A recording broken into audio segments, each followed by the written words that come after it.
Well, everybody, welcome to the Young Life Podcast. So glad to have you back, episode 7. And today we are joined by, introduce yourself, boys.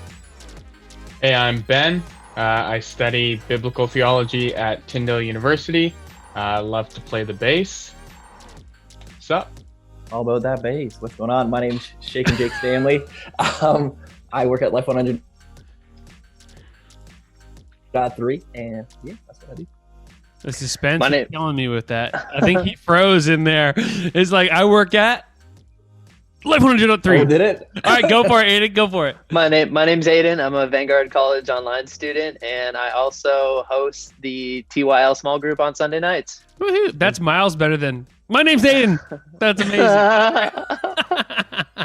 Anyway, so good to be with you guys. Glad to have you guys with us. As always, honored that you spend your Monday night with us. It's just so good to have you. Tonight, we are talking about content and the media and the content that we take in. And so here's, I've compiled the list of the top 10 movies and TV shows that were streamed in 2020. And I want to see if you guys can guess. Let's go with the top 5.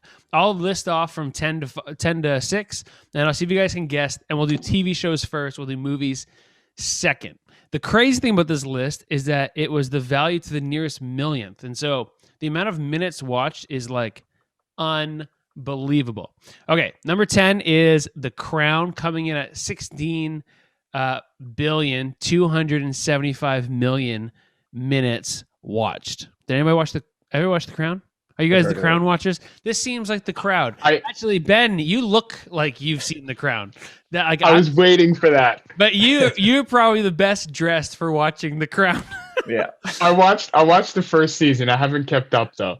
Yeah, okay, fair enough. Once Claire Foy left, it was all downhill from there. Number 9, Shameless. I've never seen Shameless. You guys ever seen Shameless? I don't think I've ever seen an episode. That was number 9 at 18 billion minutes roughly watched. Both those are on Netflix. Number 8 was Lucifer. Lucifer is also on Netflix. You guys ever seen that show? No. Good Christian boys. Right answer. That came in at 18,975,000,000 views. Okay, everybody, just if you're joining us again, look, I have to tell you, we had to cut and pause because I actually could not believe how many minutes I was telling you that these shows had been watched. I thought it was maybe too unrealistic to be 18,975,000,000. Look, we all need to go outside for a walk because those are accurate numbers. That is insane. Number 8, Lucifer, 18,975,000,000. Of course, that one's on Netflix. Number 7 is... How do you know where that one is, Scott? You watched it? I have it here where all these shows are from. Netflix is cleaning up. Let's just put it that way. Number 7 is Supernatural. Supernatural came in at 20,336,000,000 minutes watched. That one's on Netflix. And number 6, the Canadian show. Who wants to guess number 6 is? It's a Canadian show. Number 6. Schitt's Creek. Whoa, Aiden, what the heck? I have to bleep that. It comes in Vanguard's kicking you out. 23,785,000,000. That one's on Netflix. Okay, top 5 shows of 2020. I want you to try and take your guess. Maybe that's too high. Maybe we'll do top 3, just to make it easier. Because I want you to give me the top 3 shows that you think were watched in 2020. Number 5 was NCIS. A lot of dads sitting down and watching NCIS last year at 28 billion minutes watched. Number 4 was Ozark. That show looks like a Breaking Bad ripoff. I've never even thought to click on it because there's not enough Bryan Cranston. Okay, top 3, most realistic. I want you to guess. See if you can guess what are the top 3 shows watched in 2020. And my hint is, none of them are original content. None of them were first released in 2020. Go. Friends, The Office, and Game of Thrones. Friends, The Office, and Game of Thrones. All right, Jake. I'd say I'd go with Friends too. Vikings and Sons of Anarchy. Oh, he's going for that nighttime TV vibe. All right, Aiden, top 3 shows. I would also go with Friends in the Office, but I'd go with Breaking Bad too, maybe. Oh, true. Yeah. Ooh, okay. You guys guessed one of them. So the top 3 shows of 2020 by minutes streamed, all of these are on Netflix. Amazon Prime didn't get any. Disney Plus didn't get any. Not even Mandalorian, which if you have not watched Mandalorian, it's a crying shame it's not on this list. But number 3 was Criminal Minds at 35 billion minutes watched. I was gonna say Criminal Minds and second guessed myself. Criminal Minds. I haven't watched Criminal Minds in like years. Yeah, Like essentially. I didn't even know they were still making Criminal Minds. Maybe they're not. Maybe it's just really popular still to watch. Yeah. Number 2 is a medical show. Your girlfriend and Chase Godmere probably watch it. Comes in at Grey's Anatomy at 39,405,000,000, and the number 1 show. The absolute number 1 show of 2020, the GOAT, the greatest of all time, The Office at Of course. 57 billion 127. Holy Number 2 smokes. slot is 39 billion. The Office comes in at 57 billion minutes watched on Man. Netflix. Insane. Okay. Scott, how many of those hours were you? Let's be honest. You know what? I think there's a lot of it that people were probably cramming it, thinking it was it was coming off Netflix. Like it's still on Netflix in That's right. Canada, Yeah. but Yeah. I think a lot of people probably like rushed along. Yeah. Okay, I'll run through these top 10 movies really quick, and we're just gonna go with the top 3 again. Number 10 was Zootopia. Number 4 was Toy Story 4, most streamed movie.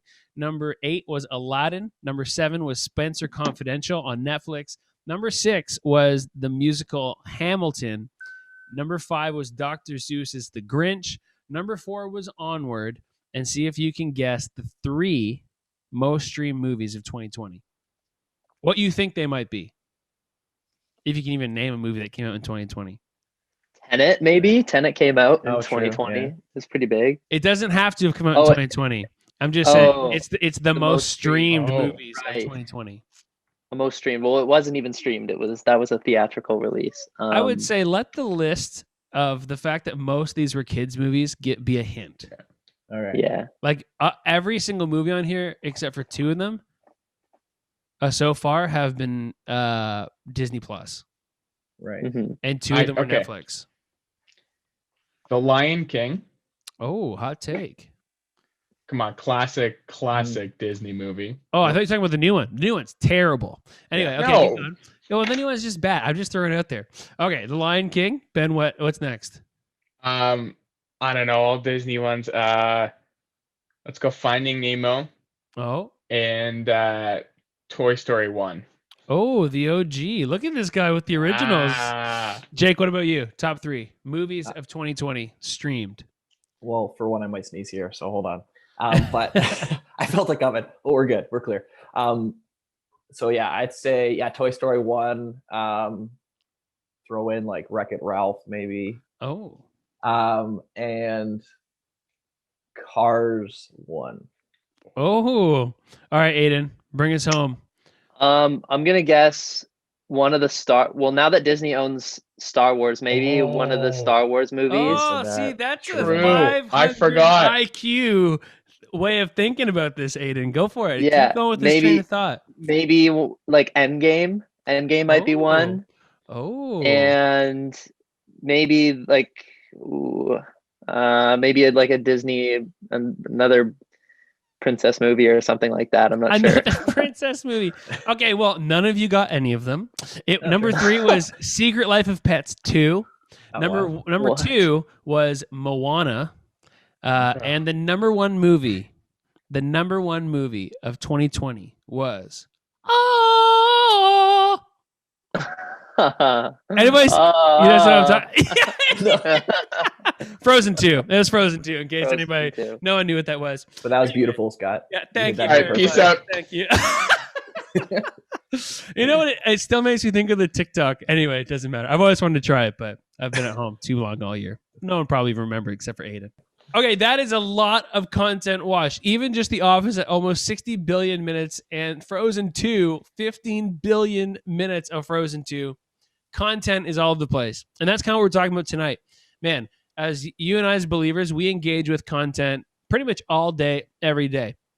One of the stats we're going to talk about in our Young Life Download coming up is that on average, your average North American spends 7.8 hours a day engaged with some sort of content and media. And probably you've only increased your content usage over the last year, as there hasn't really been much else to do. So I want to know from our cast, what is your go-to form of content? Whether it's books, movies, TV show, podcast, video games, YouTube, whatever. And what's your favorite thing right now? Go. Yeah, for me, video games, I've played through The Last of Us 2, like every single difficulty. Dedication. It's a great game. And so like video games, podcasts, I'll watch sermons on YouTube, like Michael Todd, whoever, Judah Smith, Chad Beach, whoever, and movies. I think nothing too out of the ordinary, but sweet. Jump in. Yeah. Look at this man saying sermons. All right, simmer down, okay? Listen, not all of us can be as holy as Jake, okay? You literally go to Bible college, so I don't think you can say anything. You put it in your introduction. You can't. What have you guys been watching? What's your go-to thing? I've been watching The Walking Dead. I've been rewatching that. I've been watching. Is that show still on? I think so. I don't know. I'm just watching what's on 10? Netflix from the start. But yeah, I think they're on like season 10 on TV.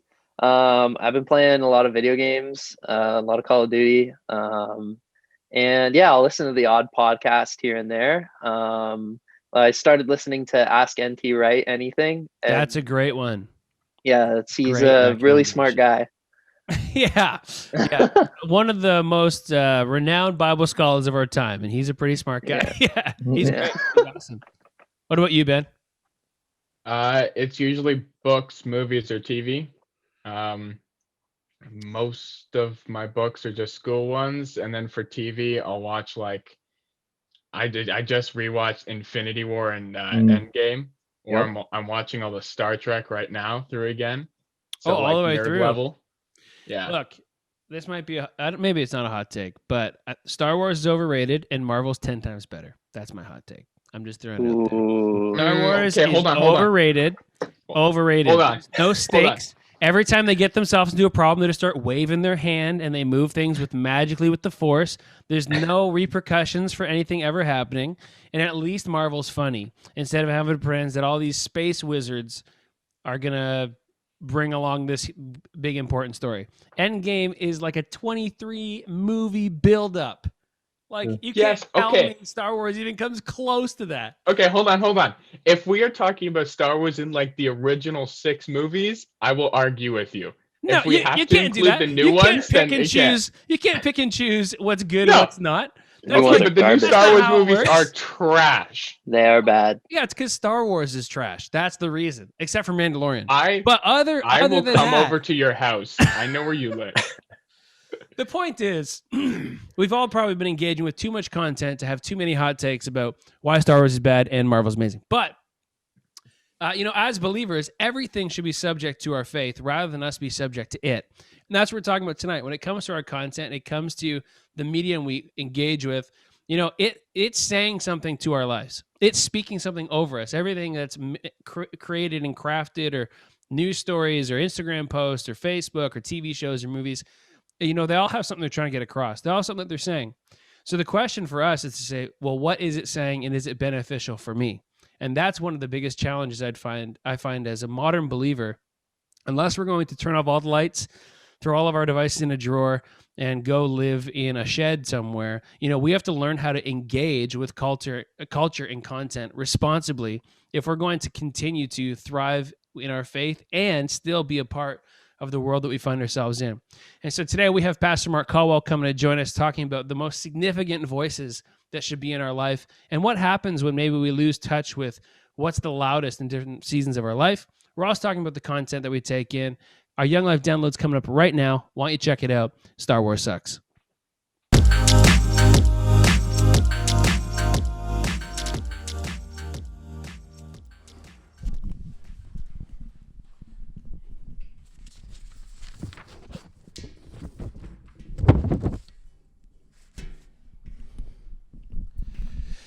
You know, in today's day and age, there seems like there's a never-ending stream of content. There is simultaneously everything to watch and nothing to watch all at the same time.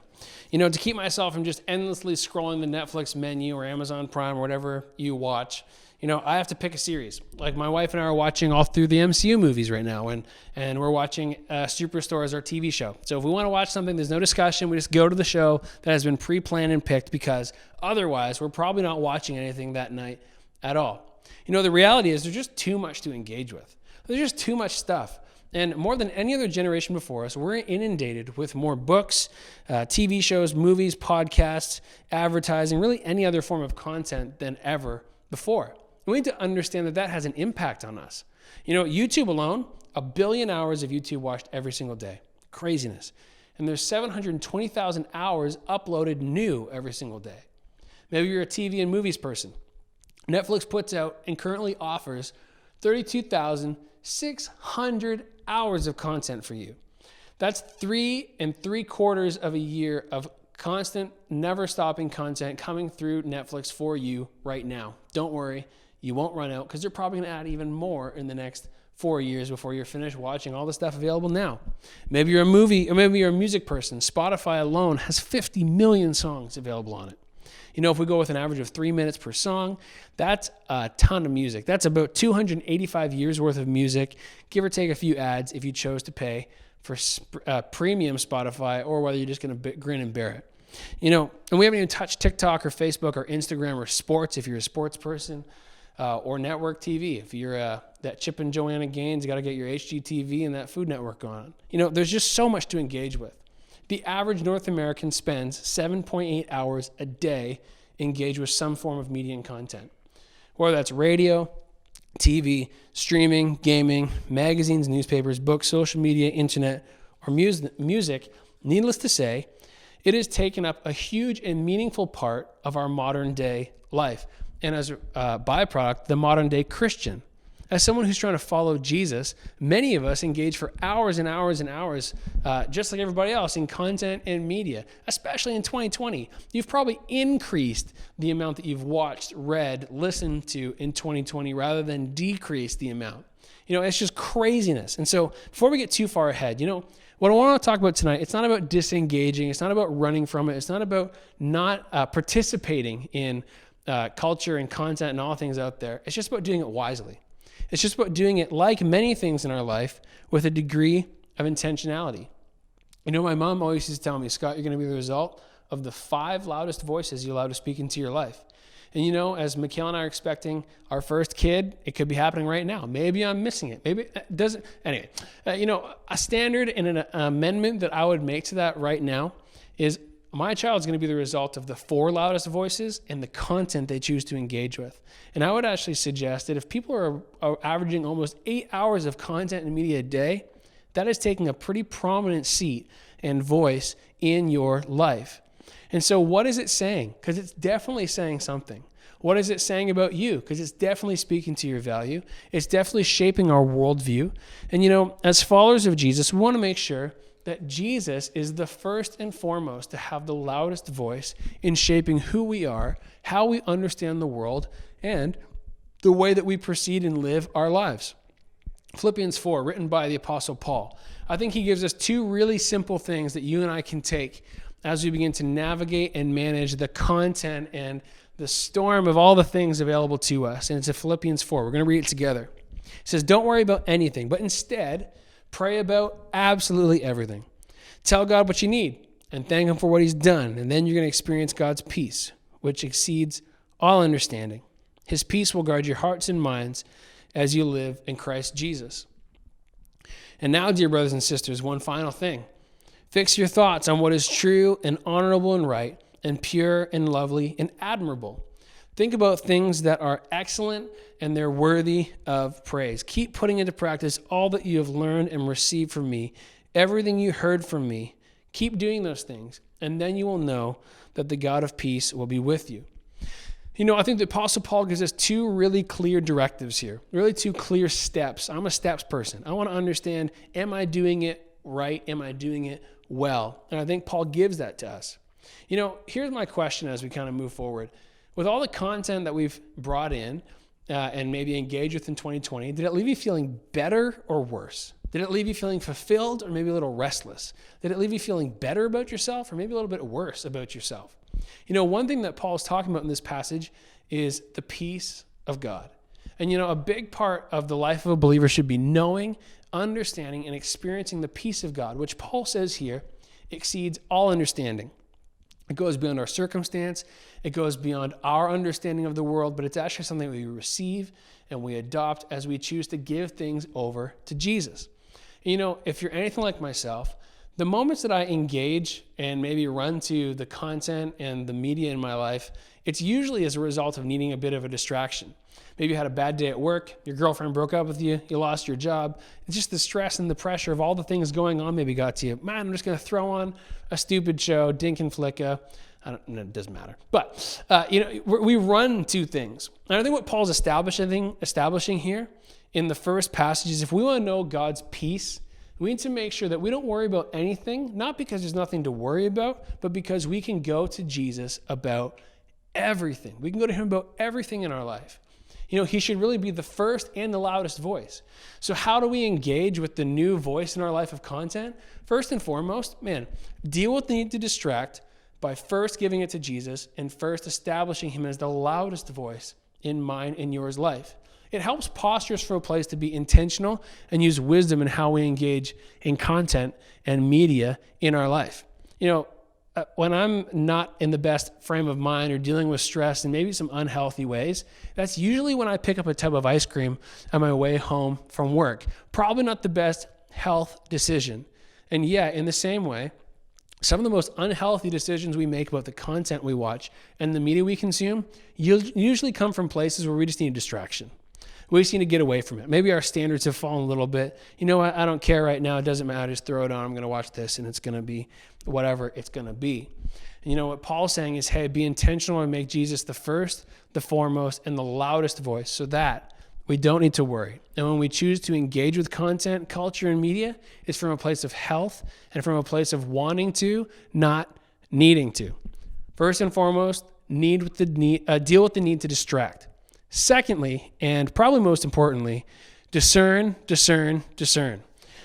say it 3 times just so it gets right into our brains. Discern. Discernment is a gift of the Spirit, but it's also a muscle and a practice that we can strengthen and we can grow.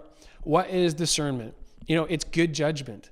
It's a sensitivity, whether something is good for us or bad for us, whether it's godly or whether it's ungodly, whether it points us towards Jesus or whether it points us away from Jesus. The Spirit will speak discernment to us, but we can also nurture it and we can grow it ourselves by choosing to practice it in moments when we can. Paul gives us this metric and this guidepost to understand. I think they're incredibly practical for the modern believer. This is what he says: fix our thoughts, and I would say applies to the things that are speaking into our life. Fix our thoughts on what is true. Hey, is what I'm watching true? In a world of fake news and confirmation bias and all the things going on, hey, is what you're taking in actually true? It's on you and it's on me to do the research to understand how accurate is what I'm seeing and being told in the scope of the world. That's on me and you. You can't rely on any one news source or whatever. You need to be intentional about knowing what is true. Just like we're intentional about knowing what's true in our faith and with other people that speak into our life, it goes the same for our content. Secondly, what is honorable? Does it speak of character, goodness? Does it build people up or is it always tearing people down? Number 3, is it right? Is it righteous? Does it speak to righteousness and wholeness? Is it pure? This one's really simple. Is it clean? Does it have clean motives? Is it subverting its intentions and trying to sell you one thing while doing a separate thing? Is it clean? Is it pure? Is it lovely and admirable? In the original Greek, this is really one word, and all it means is, does it speak life and victory? Does it speak to the good things and what could be? Does it speak of things that build us up instead of tear us down? Does it speak to what the world could be rather than what it's not? And lastly, it says, think about things that are excellent, they're virtuous, and they have a moral standard, and things that are worthy of praise. That's a pretty challenging list, to be honest. That's a hard list to read and see and go, is there really anything left that I can engage with? The reality is that you and I need to personally, we need to seek the Lord on what we choose to engage with. Forget the things that are going to come our way, just the things that we go to on a regular basis. Hey, are they true? Is it honorable? Is it right? Is it pure? Is it lovely, admirable? Is it excellent? Is it worthy of praise? Because if it's going to be speaking into my life, I want to make sure that I'm intentional. The same way that you'd be intentional about a person who is speaking to your life, or to be intentional with the content. Mentors in my life and people that I listen to and look up to, I'm pretty careful to make sure that what they're saying is true. What they're saying is honoring to myself or someone else or whatever it might be. That it's righteous, that it's something pure. They're not trying to say one thing but mean another and lead me astray. That they're loving, that they're someone that I can admire, that they're someone who exudes excellence in areas of their life, and someone who I think at least is worthy of praise. And if culture, content, and media is going to have such a loud voice in our lives, we better make sure that that voice is something that we can trust, or at least something that we're aware of when it's saying things that aren't true, things that maybe distract us from things that Jesus would have for our life. Would we ingest culture, media, and all of those things with intentionality? The same way we are intentional, maybe we vet some toxic people in our life. Hey, would you vet some toxic content in your life and push it away? And not just give it free range to speak and say whatever it wants over your life. They're just simple things, but as we continue, you think there's going to be less content? In our lives, there's only going to be more. As followers of Jesus, as we engage with culture, we want to make sure that we do it in a reasonable, a responsible, and intentional way to know that, hey, we're subject to what we put into our hearts, our minds, and our spirits. It has influence and it has power. And so would we be protective of what God's given us so we can stay consistent in what he's calling us to? Would we, A, deal with the need to distract? Would content, media, and the culture of the world be something we get to engage with when we want to rather than engage with when we need to? Would Jesus be the first and loudest voice in my life and your life? And secondly, would we discern? Is it speaking from a place that has a standard in our life? Are we being sensitive to the things that maybe are leading us towards Jesus or maybe leading us away from Jesus? Well, we have Pastor Mark Colwell coming and sharing with us in our interview. He is somebody who has modeled in my life and pastors and leaders' lives all around Canada, having the right voices in your life. And so I'm really excited for him to share. Why don't you check it out right now? Well, everybody, today we are joined by Pastor Mark Colwell, who you might recognize. He was the youth director here in Western Ontario for many, many, many years, probably your entire high school career, even if you're 25, 27, 28, like he's the GOAT, been around forever. And Mark, why don't you tell us a little bit what you're doing right now? Hey, Scott, so good to be with you. I'm thinking even now memories of collisions with Barrie Youth Ministries and all that kind of stuff. It's so cool. Right now I'm in Maple Ridge, British Columbia. I work for a church called Christian Life Assembly. I carry a bunch of hats. One of them is the campus pastor for the Maple Ridge campus. And then I work for the leadership team of the church overall, doing some leadership pipeline stuff, some apprenticing work with vocational ministry students, and overseeing most of their next gen staff, like youth, young adults, etc. And so it's kind of like a hybrid portfolio. It's kind of a crazy life. And then Jenny's here too, doing all the family ministries for all their campuses. So yeah, it's hard being a trophy husband. That's what I've discovered. It's just it's a weight and a mantle. You just got to my gosh. I know, she's ridiculous. Everybody loves Jenny, and everybody works for Jenny. It's awesome. Yeah. Well, Mark's ministry has been marked by making sure you have the right voices in your life, whether he was training youth pastors here in Western Ontario, even as he's doing it now, working with all the next gen leaders and people training up young adults, junior high students, all the way across. We wanted to talk to Mark because he's been someone who's championed having the right voices and the right people in your life to help us navigate becoming more like Jesus. So today we talked about in our Young Life Download, the segment right before this, the content that we take in and the media that we engage with. A little bit of Wendy Burton wisdom in my life was pay attention to the 5 loudest voices in your life, Scott. It's probably who you're going to emulate and become. But my addendum to that in 2021 would be that the media and the content that we take in has taken over that 5th chair, or even maybe the 4th and 5th chair, depending on how much we consume. And in 2020, our consumption's probably only gone up.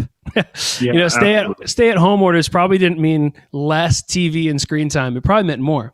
So sometimes there's good things about that. Like I love the Craig Rochelle Leadership Podcast. I never get a chance to hear from him ever. So it's not necessarily the medium, but it is the intentionality. And so Mark is somebody who has been about being intentional, having the right voices around us. What is it about the loudest voice that always leads us to default to them rather than a voice that sometimes we're intentional to listen to? No, these are great questions. When you gave, I appreciate you giving to me in advance a little bit. The first thing I thought of when I was thinking about voices is the quality of the voices that you allow into your life. You tend to believe whatever voice you allow in. So if it's a low quality, a shallow influence, they actually bring with them a shallow representation of what truth is. And so the loudest voices in your life are actually fairly shallow. TikTok or something like that. How many young adults are there? I hope not too many. Anyway. Like they're secretly there. If you ask them, they'll say no, but they're there before they go to bed. Yeah. Yeah. It's like the secret pleasure of pastors' wives. Anyway, whatever. So, and youth pastors, like they're getting their TikTok on. So but anyway, I was just thinking about, if that's a shallow value system they represent, if that is the loudest voice in your life, then you're actually accelerating a shallow product in your own existence. Yeah, and so if you want to live in a depth of pursuit of what God has for you, you actually have to change the loudest voices in your life. And so like, let's say if I'm really living for self and I don't want to know about it, I will not challenge the voices in my life. Yeah. Like I won't. I'll actually look for people who affirm my self-obsession. So if I want to be just left alone in the basement playing video games, all the rest for my entire 20s, I'll just allow those voices permission to speak to me. Or we do the pseudo speaking too, I think in Christianity. It's like, oh, because I listened to the podcast, now I can go live for myself in my basement. Because I heard it, I just wasn't listening to it or like receiving it, really. Yeah, there's a massive difference between hearing and application. And so in our culture, I think we equate being present somewhere as being transformed, but it's not true. Yeah, that's good. And so the culture we're lives is not shaped by the words we say that are important to us. It's actually shaped by our obsessions. I was thinking about like, if the loudest voices in my life are shallow, it'll affirm my obsession with shallow pursuits. And you can say that, for instance, human trafficking is really important for you, but if you've never lifted a finger or wrote a letter or given some money or time to actually change a cause, you're in a sense just a liar. Well, it's shallow, or it's perceived like you feel like you've done something. Jason talked about this when we talked about cancel culture a little bit. My anger and upsetness equates to doing something about it. 100%. But practically, are we actually doing something about it? And the average North American, as of right now, spends about 7.8 hours a day on average with some kind of content, whether it's radio or newspaper or the internet or social media. In any of those realms, movies, TV, it's about 7.8 hours a day, and that's just North America. So it's definitely going to be the loudest, and it's not getting any quieter. I think that's the key to go. It's not going to get any quieter. So unless we're going to sell everything we own and turn off every screen we have, we have to be, we have to begin to exercise discernment in how we engage with it. I don't think we can disengage from it. No. In the culture, it's not an option to disengage. Whereas I think in years past, that has been maybe the stance of believers. Well, push it away. And I think at this point in our life, at least in our generation's day and age, there's no pushing it away anymore. It's been such a huge part of who we are. And so how can we do it in a way that's God honoring then? How can we engage in a way that would still exemplify Christ in our life? Well, it's so funny when you said like the old response to church was pushed away. I actually believe that was a flawed response as well. When we isolated and insulated from culture, we actually lost our voice there. Yeah. So we have now in our response, we've actually responded to a different voice. So now our voice is more, the voice of culture have more impact on the Western church than we want to admit or know. And so therefore we have less influence on changing culture because we're shaped by it instead of influencing. However, I actually believe there's like an unbelievable resource sitting in our pews of creativity and demand for justice and the capacity to bring change. I was thinking about, how you turn the tide and in terms of who influences you, who shapes your culture. And Jesus obviously said it best in John 15. He said, remain in me and you will bear much fruit. And then he also said, if you love me, you'll obey me. And in a shallow Christian world, we think obedience, we think 10 commandments. But what he was actually talking about is communion with him and obedience to the Spirit.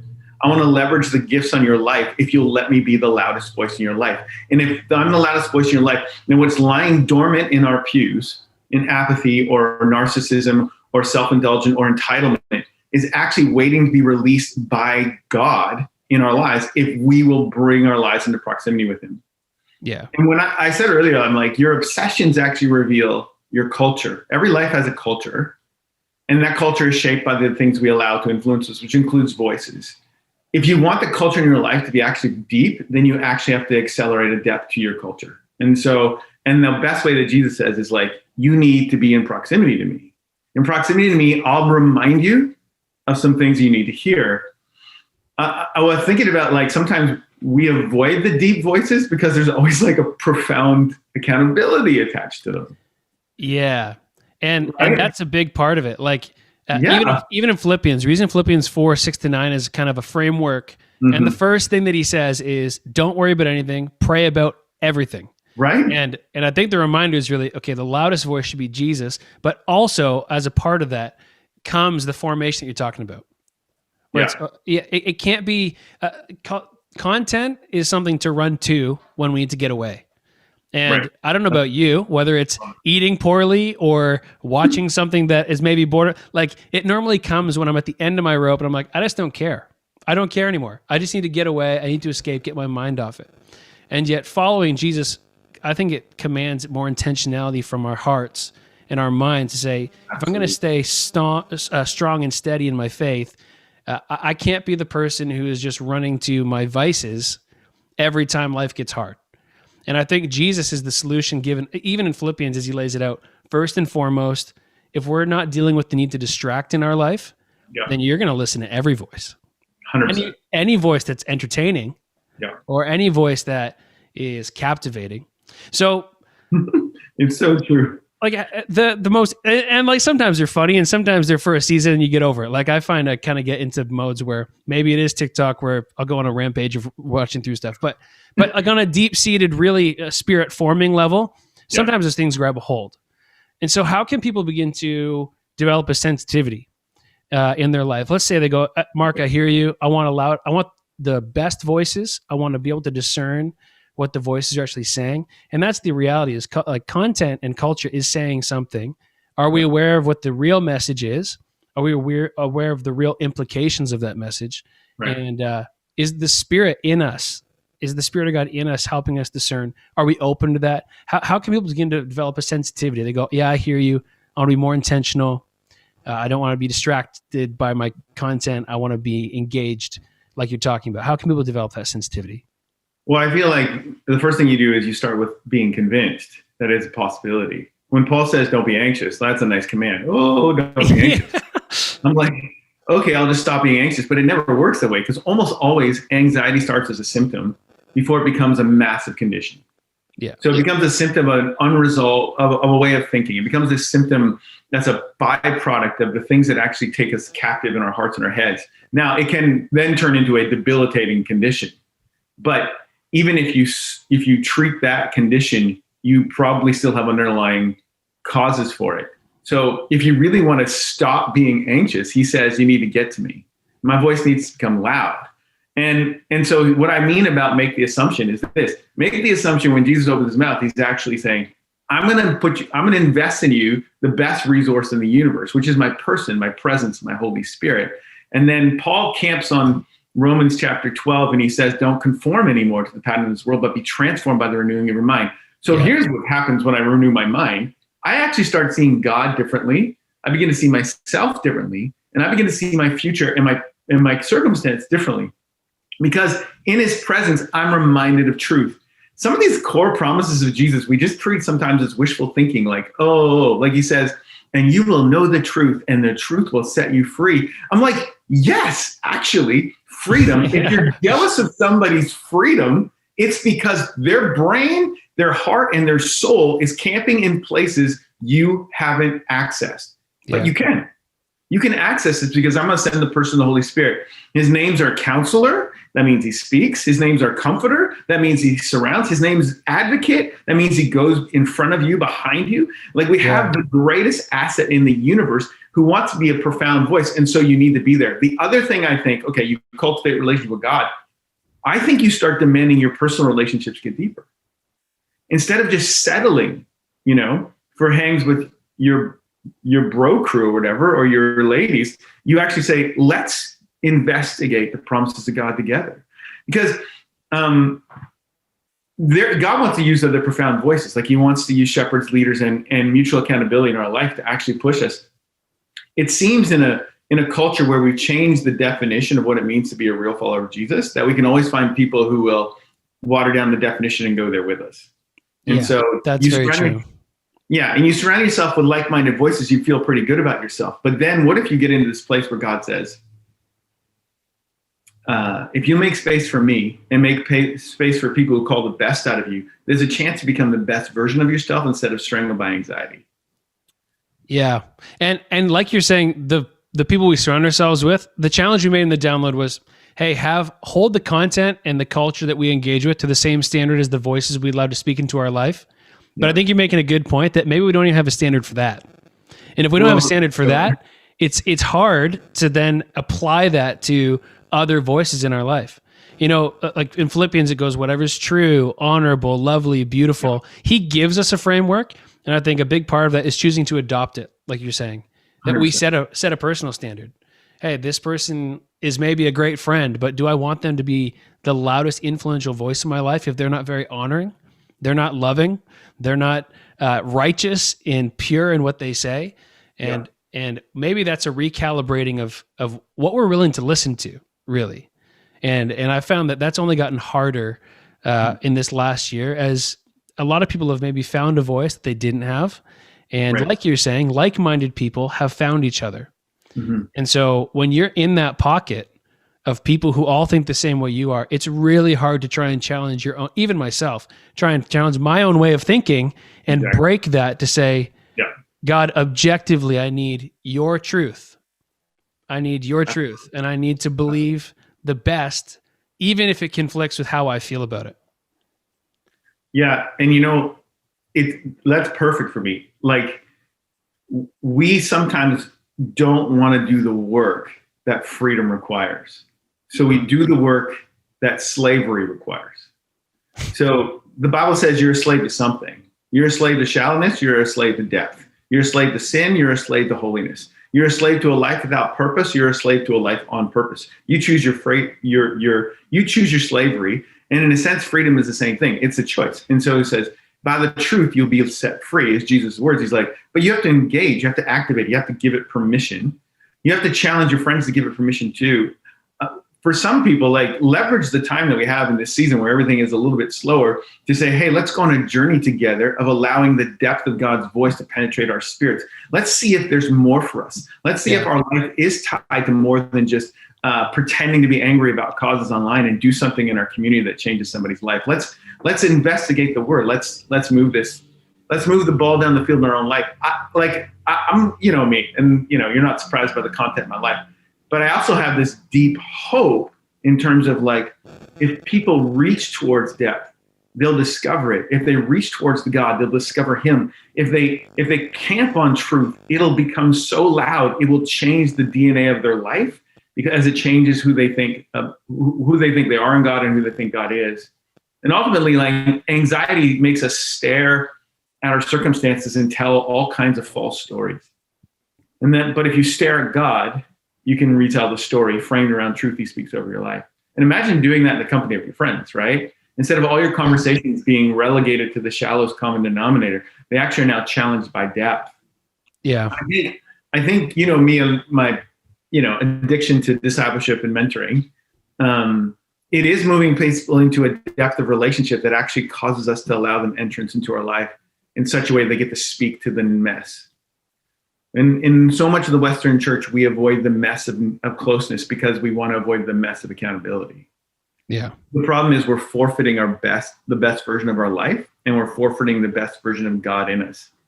So we sacrifice on the altar of a lack of accountability the depth of potential God has for us, which is, to me, like just the saddest thing ever.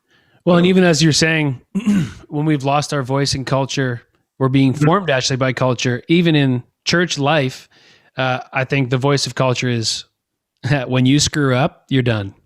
Yeah. That's the voice of culture. And unfortunately, that voice has made its way, whether true or not, into the church and how people feel. So as you're saying, okay, well, the proximity to see into my mess and I can see your mess and we can walk together in accountability and discover more. That is we got to break through our own cultural bias of, I'm not going to cancel you because you're as broken as I am. Right. I'm not going to do away with you because you're just as broken as I am. You haven't seen it and I haven't seen yours, but we're just as broken as each other. And I think that is worth defending in terms of. 100%. Oh, I love that, Scott. Yeah. If we could give each other permission to be flawed and still move forward in Christ, we'd be in a better place. And admitting to being flawed isn't commiserating our condition. It's actually, because a lot of times that's where society goes to, right? Like, I just want to label whether it's negative or not. No. In the presence of the Spirit, admitting our flawedness is permission to go to grace and be challenged by a better voice to become more and more like Christ so we can reveal Christ to the world. We lose our voice in culture because we are too similar to it. You know, the more and more similar we get to, the less liberation we can offer the culture around us. Because we settle for a version of truth that they're living by, so we also settle for a version of freedom they're living by. But if and so if we settle, that's good. It's great. If we strive for a level of freedom that Christ provides, we can actually offer that. But until we get to Him being the center of our lives and the central voice in our life, and we just dumb down the freedom that we have to offer. So the church isn't seen as somebody as an alternative. And we live in it seems lately, especially a society that's very aggressively against church. But in some ways, I think the pandemic is actually preparing us for a move of God. I think the foundations that people have built their life on, individualism, self-absorbency, collecting as much stuff as they can, I think those things are crumbling in a season. It's like, oh, actually, I'm dying for community. And if the church can provide authentic community, has a chance to see a move of God again. Totally. But it does begin with individuals actually letting God be the central voice in their life. Like it starts with that. And holistically. Like, I think a big part of what you're saying is like, okay, but if you need to deal with all the things that are binding, like you say the prayer at the altar, and yes, there is freedom, but it's a process, it's a defining, it's a re-cleaning. So you can get 6 months into your walk with Jesus and be like, well, yeah, I remember the beginning of this process, but I haven't really given my entire life over to that freedom that you're talking about. And so then we compromise in our faith and blame our faith for the bondage we still have left ourselves in. It's true. I think that's a big part. I will say, coming through youth ministry, even as a young adult myself, kind of becoming blind to it. I think opening our ears to have a sensitivity to the gospel almost in a fresh way, the way that a new believer would, to say, no, there's a real freedom. And like you're saying, do we actually believe that what God's saying is what He's saying? It's not just, like, it might be a gimmick, but it's a gimmick for a reason. And it started with power and truth somewhere.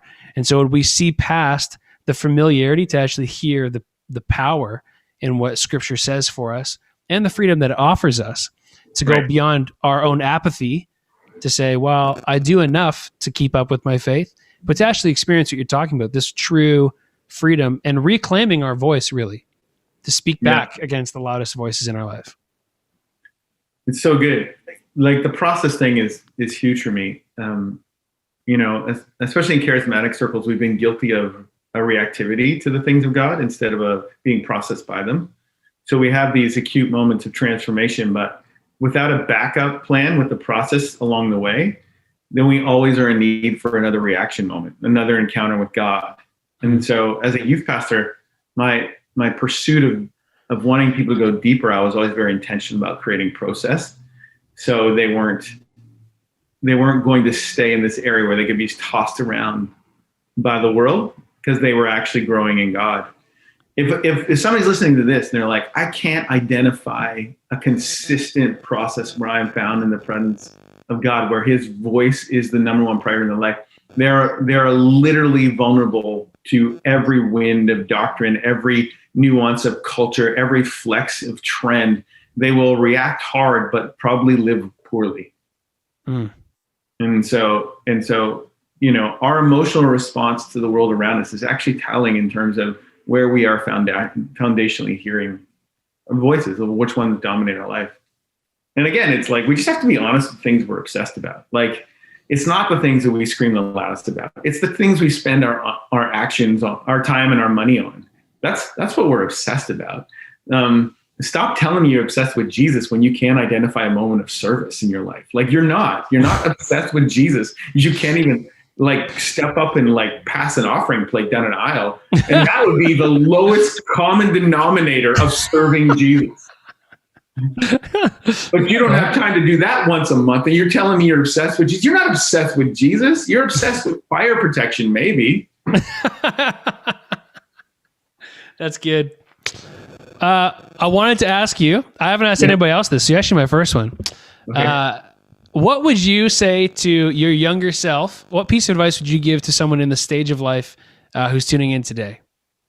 Well, I mean, I feel like, the generations now, I watch my own kids who are young adults. I see them being buffeted and battered by the influence of culture around them and by, sometimes their father who's a nut job. So I would say pursue wholeness in the presence of God as much as possible, because the more whole you are, the more apt you are to believe the promise God speaks to your life, and the more apt you are to grab a hold of what God is asking you to do. If you ignore your blind spots and your brokenness and the shame you walk in or the arrogance, you will literally predetermine the path of your life, because your life isn't a product of fate or kismet. It's a product of 50,000 small decisions in a good direction or a bad direction. Mm-hmm. Where we live in right now, where I'm at right now, is a product of tens of thousands of small decisions and a few big ones along the way. So stop believing the one live culture that you're somehow encapsulated by fate or kismet. It's just so bogus. The Word of God says we reap what we sow, and 1,000 decisions in the right direction towards pursuing wholeness will actually reap a harvest. And so it's turbulent as a young adult. I feel like unbelievably sorry for them. Like, to be raised in such a time as this, in some ways so blessed, but in fact, in some ways so overblessed. And so then you got to battle. Like, the culture is constantly telling you to self-indulge, but I would tell you constantly to get in God and find holistic change. Yeah. And it's a season of life where people are making it what feels like some of the biggest course setting decisions of their entire life. When they feel like they know the least. You know what I mean? It's like, well, I feel like I feel like I know more than I used to, but to the scope and scale of what we're talking about, how am I supposed to chart out, I don't know, like, who you're going to spend your life with? What are you going to do with your days? Right. Anyway, it's craziness. Well, the anxiety that promotes that, you're in the vortex of like, oh, what if I make the wrong decision? Well, the only reason I think you can be confident in making the right decision is if you do the spiritual thing. You find yourself in the presence of God and allow him to morph you and speak to you. At least if you do the right thing, the right way, you have that amount of confidence in your decision.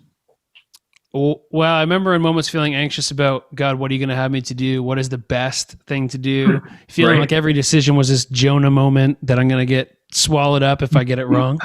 A wise man once said, your capacity in life will be determined by your healing. And I think that's kind of what you're getting at is, 100%. Hey, when we draw close to the voice and the presence of God and we're healed by him, these 50,000 small decisions in the right direction, God is more orchestrating in our life than we give him credit for when we choose to lean into that voice. And if there's a misstep along the way, it's a return to that voice first that helps correct somewhere along those little tiny points all the way along.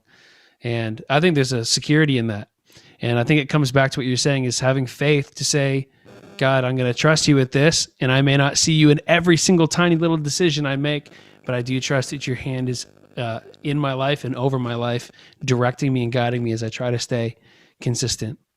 Well, Pastor Mark, you're the best. So good. So glad you're with us, and moved heaven and earth to be able to be with us, and we're thankful for that. And if you want to follow him, you can check him out on Instagram. What's your Instagram, Mark? Is it Still the same. YD Colwell. Holding on. He's holding on. I'm just too lazy to change anything. Yeah, it's fine. Follow him at YD Colwell. See all the stuff that's going on at Maple Ridge CLA.